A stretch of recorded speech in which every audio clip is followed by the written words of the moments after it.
Hi friends. ഇന്ന് ഞാനൊരു ചെറിയ റിവ്യൂ ആയിട്ട് വന്നിരിക്കുകയാണ്. മഞ്ഞുമേൽ ബോയ്സ്. അപ്പോൾ ഒരുപാട് പേര് എന്നോട് ചോദിച്ചു ഈ സിനിമ കണ്ടോ, എന്താണ് ഒപ്പീനിയൻ, ഒരു റിവ്യൂ ഇടാവോ എന്ന് ചോദിച്ചു. അപ്പോൾ അങ്ങനെ ഫൈനലി ഞാൻ ഇന്ന് പോയി അത് കണ്ടു. എന്താ പറയുക, ഭയങ്കര ഒരു ബ്യൂട്ടിഫുൾ തിയേറ്റർ എക്സ്പീരിയൻസ് ആണ്. ഇതൊരു സർവൈവൽ ഡ്രാമയാണ്, എല്ലാവർക്കും ഇത് അറിയായിരിക്കുമല്ലോ. അപ്പം മഞ്ഞുമൽ ബോയ്സ് ഒരു തികച്ചും ഒരു ത്രിൽ അഡ്വെഞ്ചർ ടൈപ്പ് ഓഫ് ഒരു ഡ്രാമ ആണ്. Actually it's A drama based on A real life incident. അപ്പോൾ ഒരു പുതിയ ഒരു ആക്ച്വൽ റിയൽ ലൈഫ് ഇൻസിഡൻറ്റിനെ ബേസ് ചെയ്തിട്ട് എടുത്തിരിക്കുന്ന ഒരു കഥയാണ്. ആൻഡ് 2000s ബേസ് ചെയ്തിട്ടുള്ള ഒരു, അപ്പോൾ ഒരു ചെറിയൊരു ഇത്തിരി റെട്രോ ആയിട്ട് നമുക്ക് തോന്നും. ഇപ്പോഴത്തെ ആ ഒരു ഇതല്ല. എല്ലാവരുടെയും കയ്യിൽ മൊബൈൽസ് അത്രയും നമ്മൾ കണ്ടില്ല. ഒരുപാട് ലൈനൊക്കെ യൂസ് ചെയ്യുന്ന പോലെയൊക്കെ തോന്നി. അപ്പം കാലഘട്ടം കുറച്ചുകൂടെ ഒന്ന് പുറകോട്ടാണ്. അപ്പം അങ്ങനെ ഒരു ടൈം ഫ്രെയിമിലാണ് ഫിലിം സെറ്റ് ചെയ്തിരിക്കുന്നത്. Overall I was very impressed. മൂവിയുടെ ലെങ്ത് എന്ന് പറയുന്നത് വളരെ കുറവാണ്. അപ്പം നമ്മൾ സാധാരണ മൂവി ഒരു 2.5 hours ഒക്കെ ഉണ്ടാവുമെങ്കിൽ ഇത് മലയാളം ഫിലിം ഒരു 2 hours പ്ലസ് ഒരു ഇച്ചിരി ഉള്ളൂ. അപ്പം ഒട്ടും ലാഗ് ഇല്ലാതെ ഭയങ്കര ഗ്രിപ്പിംഗ് ആയിട്ടുള്ളൊരു നറേഷൻ സ്റ്റോറി ടെല്ലിംഗ് ആയിരുന്നു. So hats off to Chidambaram, who's the director of this film. പിന്നെ ദി മെയിൻ കാസ്റ്റ് എന്ന് പറയാൻ പറ്റില്ല. മഞ്ഞുമൽ ബോയ്സ് ഈസ് അബൌട്ട് ഒരു ഗ്രൂപ്പ് ഓഫ് ബോയ്സിൻ്റെ കഥയാണ്. ബോയ്സ് അല്ല ശരിക്കും, they're all a group of young men who have grown up together. അപ്പം അവർ ഒരുമിച്ച് കളിച്ചു വളർന്ന് അവർ ഒരുമിച്ച് താമസിക്കുന്ന ഒരു സ്മോൾ ടൗൺ ഒരു സെറ്റിങ്ങിലാണ്. അപ്പം അതിൽ മെയിൻ ലീഡ്സ് എന്ന് പറയാവുന്നത് ശ്രീനാഥ് ബാസി, പിന്നെ സോബിൻ ഷാഹിർ, പിന്നെ അല്ലാതെ വേറെയും ഒരുപാട് ബാലു വർഗീസ്, ഗണപതി, അങ്ങനെ കുറേ ക്യാരക്ടേഴ്സ്, ഒരുപാട് ആക്ടേഴ്സ് ഇതിനകത്തുണ്ട്.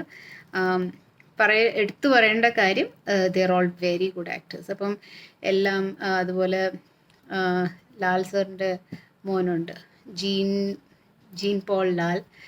അപ്പോൾ അങ്ങനെ ഒത്തിരി പേര് ഉള്ള ഒരു നല്ലൊരു സ്റ്റാർ കാസ്റ്റാണ് ഇതിനകത്തുള്ളത്.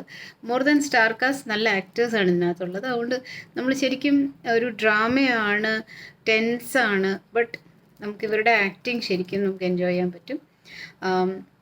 അപ്പോൾ ഫസ്റ്റ് ഹാഫ് ശരിക്കും പറഞ്ഞു കഴിഞ്ഞാൽ അവർ ഇങ്ങനെ അടിച്ചു പൊളിക്കാനായിട്ട് ഒരു ഹിൽ സ്റ്റേഷനിലേക്ക് പോകുന്നതിൻ്റെ ഒരു സംഭവമാണ് കാണിക്കുന്നതെല്ലാം.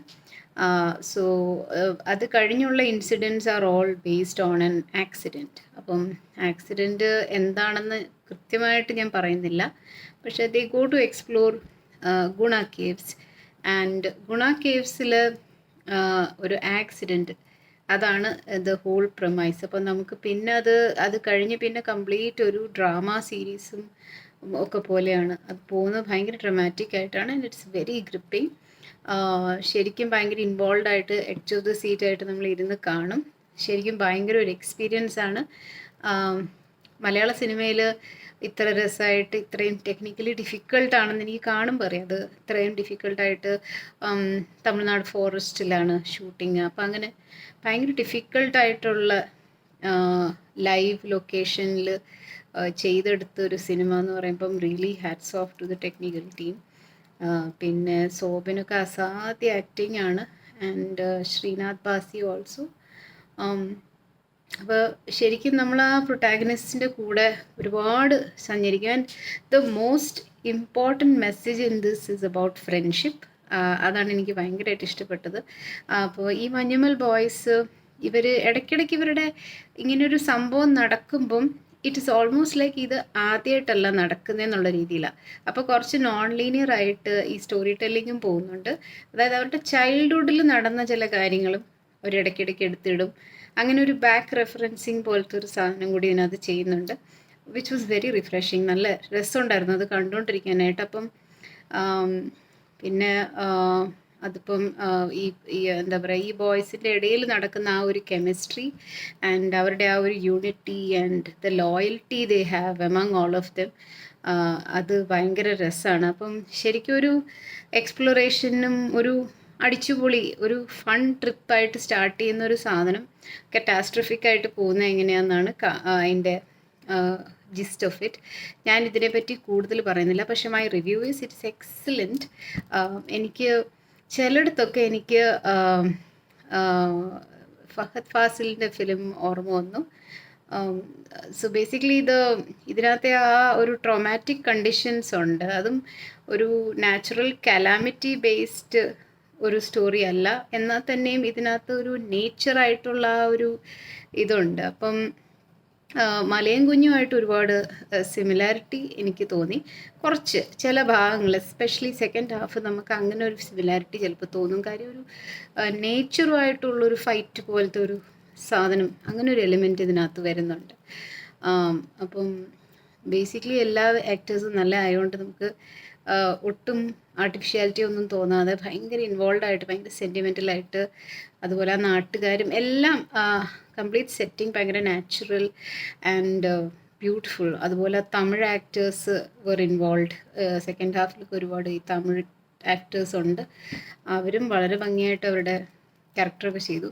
സോ തിയേറ്ററിൽ പോയി കാണുക. ഇനി അധികം ദിവസം അത് ഓടുമെന്നൊന്നും എനിക്കറിയത്തില്ല, പക്ഷേ ഐ തിങ്ക് ഇറ്റ് ഷുഡ്.